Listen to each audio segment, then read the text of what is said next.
Hello friends, आप सभी को आज के इस सामाजिक विज्ञान के पाठ्य योजना में एक बार फिर से बहुत बहुत स्वागत है।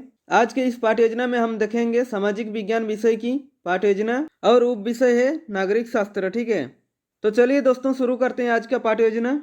सबसे ऊपर आप देख सकते हैं पाठ्य योजना संख्या 3 लिखी हुई है। यहाँ पे आपको पाठ्य योजना संख्या लिखनी होती है। जितनी भी संख्या आपके पाठ्य योजना की होगी उसके बाद यहाँ पे विद्यालय का नाम लिखेंगे। जिस भी विद्यालय में आप पाठ्य योजना पढ़ाने के लिए जाएंगे उस विद्यालय का नाम लिखेंगे। उसके बाद यहाँ पे छात्राध्यापक अथवा छात्राध्यापिका का नाम लिखेंगे। यदि पुरुष होंगे तो छात्राध्यापक का नाम लिखेंगे और महिला होंगे तो छात्राध्यापिका का नाम लिखेंगे। ठीक है, उसके बाद यहाँ पे कालांश लिखेंगे। कालांश यानी कि पीरियड, यहाँ पे आपको पीरियड लिखना होता है। आप कौन सा पीरियड में क्लास ले रहे हैं वो यहाँ पे मेंशन करेंगे। उसके बाद कक्षा मेंशन करेंगे। जिस भी कक्षा के लिए लेसन प्लान बना रहे हैं उस कक्षा का नाम लिखेंगे। उसके बाद यहाँ पे विषय लिखेंगे। आज का विषय सामाजिक विज्ञान, प्रकरण है लोकतंत्र। उसका बाद अवधि 45 मिनट है। किसी किसी विद्यालय में 35 मिनट भी होता है, तो आप अपने विद्यालय के हिसाब से देख लीजिएगा। उसके बाद यहाँ पे दिनांक लिखना होता है। यहाँ पे दिनांक इसलिए लिखा जाता है क्योंकि जब चेक किया जाए तो पता चल सके कि किस विषय को किस दिन आप पढ़ाने के लिए गए थे। आप जब सैंपट कार्य करेंगे तो उसमें सिर्फ प्रकरण लिखेंगे। ठीक है, लोकतंत्र नहीं लिखेंगे। आप जब प्रश्न प्रश्न के द्वारा अपना प्रकरण निकलवा लेंगे बच्चों से तब आप सैंपट कार्य पर लोकतंत्र लिखेंगे। ठीक है, ऐसे बहुत सारे लेसन प्लान पाने के लिए आप इस चैनल को सब्सक्राइब कर लीजिए। और आप किसी भी विषय का लेसन प्लान चाहते हैं तो कमेंट करके बता सकते हैं।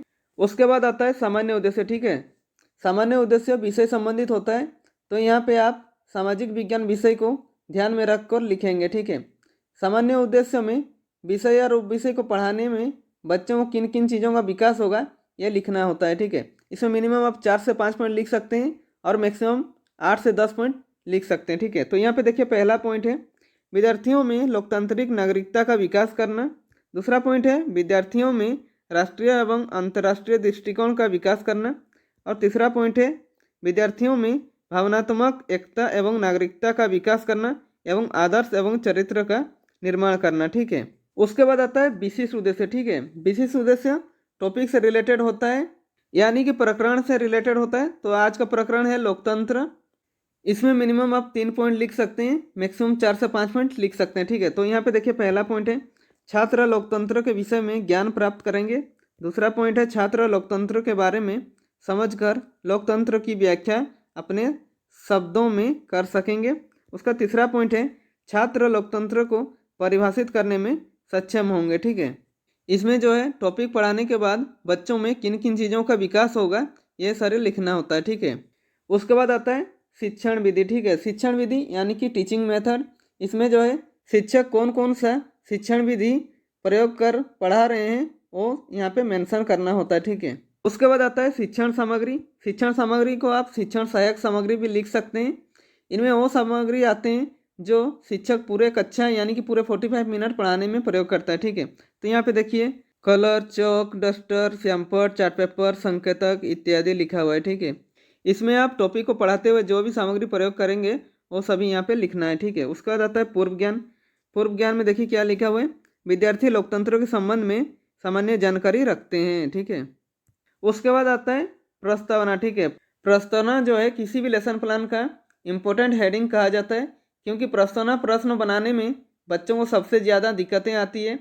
इसमें आपको कुछ बातों का ध्यान रखना होगा, जिसको यदि आप ध्यान रखते हैं तो आपका प्रस्तावना प्रश्न आसानी से बन जाएगा। ठीक है, तो चलिए देख लेते हैं प्रस्तावना प्रश्न का फॉर्मेट कैसे होता है। इसमें जो है 3 कलम बनते हैं। तो पहला कलम में क्रम संख्या लिखेंगे, दूसरा कलम में छात्राध्यापक क्रियाकलाप या छात्राध्यापिका क्रियाकलाप लिखेंगे। उसके बाद यहाँ पे छात्र छात्रा क्रियाकलाप लिखेंगे। ठीक है, इसमें मिनिमम आप 3 प्रश्न पूछकर प्रकरण निकाल सकते हैं या मैक्सिमम 5 से 6 प्रश्न पूछकर प्रकरण निकाल सकते हैं। ठीक है, तो यहाँ पे क्रम संख्या में 1 लिखेंगे और छात्राध्यापक क्रियाकलाप पर प्रश्न लिखेंगे और छात्र छात्रा क्रियाकलाप पर उत्तर लिखेंगे। ठीक है, तो पहला प्रश्न छात्राध्यापक पूछेंगे जवाहरलाल नेहरू कौन थे, तो छात्र छात्र क्या उत्तर देंगे, हमारे देश के प्रथम प्रधानमंत्री। ठीक है, उसका दूसरा प्रश्न छात्राध्यापक पूछेंगे प्रधानमंत्री का चुनाव कौन करता है, तो छात्र छात्र क्या उत्तर देंगे, जनता। ठीक है, उसका तीसरा प्रश्न पूछेंगे जनता की इस प्रणाली को क्या कहते हैं, तो छात्र छात्र क्या उत्तर देंगे, लोकतंत्र। ठीक है, तो यहाँ पे आ गया हमारा प्रकरण। ठीक है, अब सैंपट पर जो प्रकरण लिखने के बाद कुछ नहीं लिखे थे वहाँ पे लिखेंगे लोकतंत्र। ठीक है। प्रश्न में सभी प्रश्न और उत्तर एक दूसरे से संबंधित रहेंगे। ठीक है। उसके बाद प्रकरण निकालने के बाद यहाँ पे पाठ की घोषणा करेंगे और छात्र अध्यापक कहेंगे बच्चों आज हम लोकतंत्र के विषय में अध्ययन करेंगे। ठीक है। उसके बाद यहाँ पे प्रस्तुतिकरण हेडिंग देंगे और प्रस्तुतिकरण का फॉर्मेट कैसे होता है देख लेते हैं। तो इसमें 4 कॉलम बनते हैं। पहला कॉलम में शिक्षण बिंदु लिखेंगे, दूसरा कॉलम में छात्र अध्यापक क्रियाकलाप या छात्र अध्यापिका क्रियाकलाप लिखेंगे, उसके बाद तीसरा कॉलम में छात्र छात्रा क्रियाकलाप लिखेंगे और चौथा कॉलम में श्यामपट कार्य लिखेंगे। ठीक है। उसके बाद शिक्षण बिंदु पर पहला पॉइंट लिखेंगे लोकतंत्र का अर्थ। क्योंकि लोकतंत्र हमारा प्रकरण है तो सबसे पहले लोकतंत्र का अर्थ लिखेंगे और उसके बारे में डिटेल से जानेंगे। ठीक है। तो यहाँ पे देखिए लिखा हुआ है छात्र अध्यापक क्रियाकलाप पर लोकतंत्र का शाब्दिक अर्थ है लोगों के शासन। लोकतंत्र की परिभाषा के अनुसार यह जनता द्वारा जनता के लिए जनता का शासन है। इसमें जनता के द्वारा शासन का निर्धारण किया जाता है। यह 2 शब्दों से मिलकर बना है। लोकतंत्र, लोक का अर्थ है जनता, तंत्र का अर्थ है शासन। लोकतंत्र एक ऐसी शासन प्रणाली है जिसका अंतर्गत जनता अपनी मर्जी से चुनाव में आए हुए किसी भी दल को वोट देकर अपना प्रतिनिधि चुन सकती है। लोकतांत्रिक व्यवस्था राजनीतिक समानता पर आधारित है। भारत में लोकतंत्र 5 लोकतांत्रिक सिद्धांतों पर काम करता है। संप्रभुता, समाजवादी, धर्मनिरपेक्षता, लोकतांत्रिक गणराज्य। विश्व में हर साल 15 सितंबर को लोकतंत्र दिवस मनाया जाता है। ठीक है। लोकतंत्र का अर्थ लिखने के बाद छात्र छात्रा क्रियाकलाप पर लिखेंगे। छात्र ध्यानपूर्वक सुनेंगे, समझेंगे तथा श्यामपट कार्य को अपने उत्तर पुस्तिका में लिखेंगे। ठीक है। उसके बाद श्यामपट कार्य पर जो पढ़ा रहे हैं वो शॉर्ट में लिख दीजिएगा ताकि जो बच्चे ध्यान से सुन नहीं रहे हैं उन्हें भी समझ में आ जाए। तो यहाँ पे देखिए लिखा हुआ है लोकतंत्र का अर्थ लोक का शासन। पहला पॉइंट है जिसमें जनता अपना शासक स्वयं चुनती है। लोक का अर्थ जनता, तंत्र का अर्थ शासन। उसका दूसरा पॉइंट में लिखा हुआ है विश्व में हर साल 15 सितंबर को लोकतंत्र मनाया जाता है। इस तरह शॉर्ट में पॉइंट लिख दीजिएगा ताकि बच्चे अच्छे से समझ जाए। उसके बाद छात्र अध्यापक चार्ट पेपर के माध्यम से बच्चों को अच्छे से समझाएंगे। तो यहाँ पे छात्र अध्यापक क्रियाकलाप पर लिखेंगे छात्र अध्यापक द्वारा चार्ट पेपर का प्रदर्शन। आज छात्र छात्रा क्रियाकलाप पर लिखेंगे छात्र ध्यानपूर्वक पेपर का अवलोकन करेंगे। देखिए यहाँ पर चार्ट पेपर के माध्यम से दर्शाया गया है।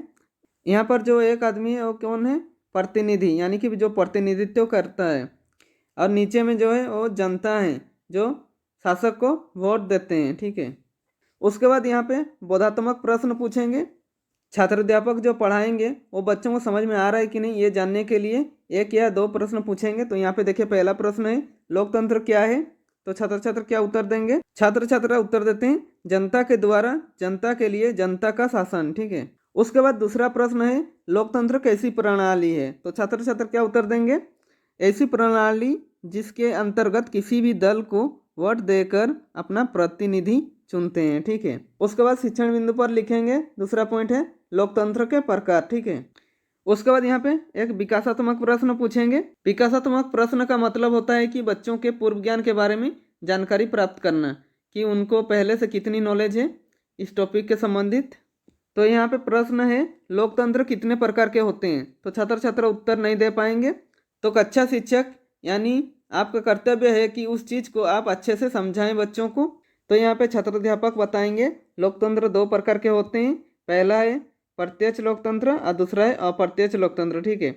उसके बाद छात्र अध्यापक बताएंगे प्रत्यक्ष लोकतंत्र क्या होता है। तो यहाँ पे देखिए पहला पॉइंट है प्रत्यक्ष लोकतंत्र। तो प्रत्यक्ष लोकतंत्र क्या होता है? प्रत्यक्ष लोकतंत्र यह होता है जहाँ पर सारे छोटे बड़े फैसले जैसे कोई बिल पर कराना, संविधान से संशोधन, कोई नया कानून, शासन आदि जनता द्वारा ही लिए जाते हैं। प्रत्यक्ष लोकतंत्र सरकार के रूप में ऐसे रूप को संदर्भित करता है जिसमें नागरिकों के सरकारों के प्रशासन में अधिकार प्राप्त है। उसके बाद दूसरा पॉइंट है अप्रत्यक्ष लोकतंत्र। तो अप्रत्यक्ष लोकतंत्र क्या होता है? अप्रत्यक्ष लोकतंत्र से यह तात्पर्य एक ऐसे लोकतंत्र से नहीं है जिसमें नागरिक अपना प्रतिनिधि चुनते हैं, सरकार के प्रशासन में सक्रिय रूप से भाग लेते हैं और वोट देते हैं। इस प्रकार के लोकतंत्र में सारे फैसले जनता के द्वारा चुने गए प्रतिनिधि करते हैं। इसका चुनाव एक निश्चित अवधि के बाद होते हैं। उसके बाद श्यामपट कार्य पर छात्र अध्यापक जो पढ़ा रहे हैं वो शॉर्ट में लिखेंगे यहाँ पे। ताकि बच्चे अच्छे से समझ जाएं। तो यहाँ पे देखिए पहला पॉइंट है प्रत्यक्ष लोकतंत्र जनता द्वारा किए जाते हैं। दूसरा पॉइंट है अप्रत्यक्ष लोकतंत्र प्रतिनिधि के द्वारा किए जाते हैं। तीसरा पॉइंट है प्रत्यक्ष लोकतंत्र में जैसे बिल पास कराना, संविधान में संशोधन, कोई नया कानून बनाना। उसका चौथा पॉइंट है अप्रत्यक्ष लोकतंत्र जिसमें लोकतंत्र के सारे फैसले जनता के द्वारा चुने गए प्रतिनिधि करते हैं। ठीक है, उसके बाद आता है बोधात्मक प्रश्न। ठीक है, छात्र अध्यापक जो पढ़ा रहे हैं बच्चों को समझ में आ रहा है कि नहीं, ये जानने के लिए एक या दो प्रश्न पूछे जाते हैं। तो यहाँ पे पहला प्रश्न है लोकतंत्र के प्रकार कितने हैं। तो छात्र छात्र क्या उत्तर देंगे, दो प्रकार, पहला है प्रत्यक्ष, दूसरा है अप्रत्यक्ष। उसके बाद दूसरा प्रश्न है प्रत्यक्ष लोकतंत्र क्या है।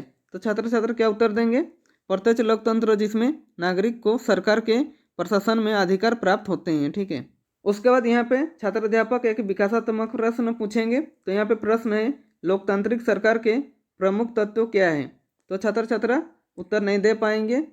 तो इसका उत्तर नहीं दे पाएंगे तो कक्षा शिक्षक यानी आपका कर्तव्य है कि उस चीज़ को आप अच्छे से समझाएं बच्चों को।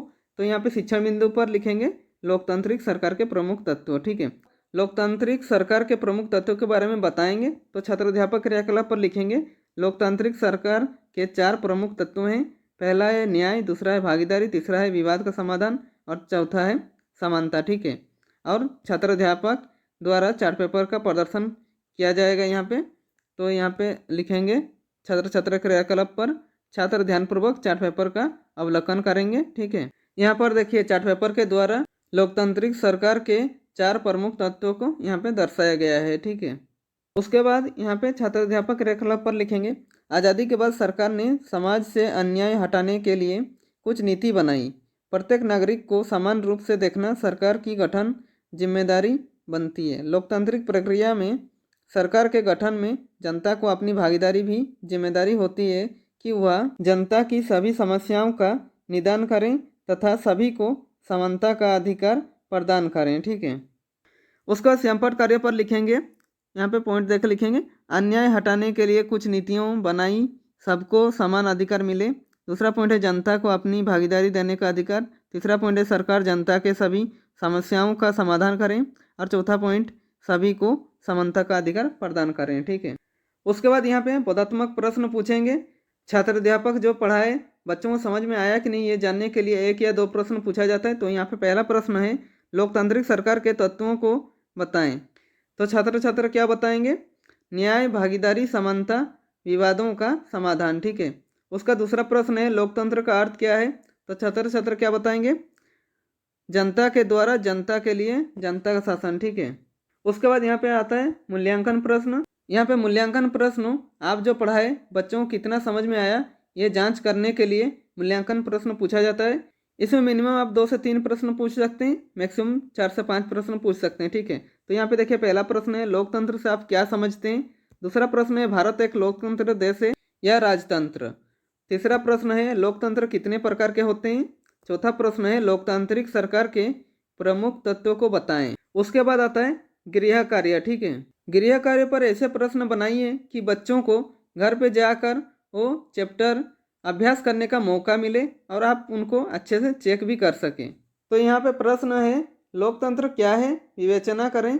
दूसरा प्रश्न है भारत की लोकतांत्रिक तत्वों की सूची बनाएं और तीसरा प्रश्न है लोकतंत्र कितने प्रकार के होते हैं, विस्तार पूर्वक लिखें। ठीक है, इसी के साथ हमारा आज का लेसन प्लान कंप्लीट होता है। यदि वीडियो पसंद आए तो लाइक कीजिए, सब्सक्राइब कीजिए और बेल आइकन को दबा दीजिए। और हो सके कैसी लगी वीडियो कमेंट बॉक्स में कमेंट करके भी बता सकते हैं।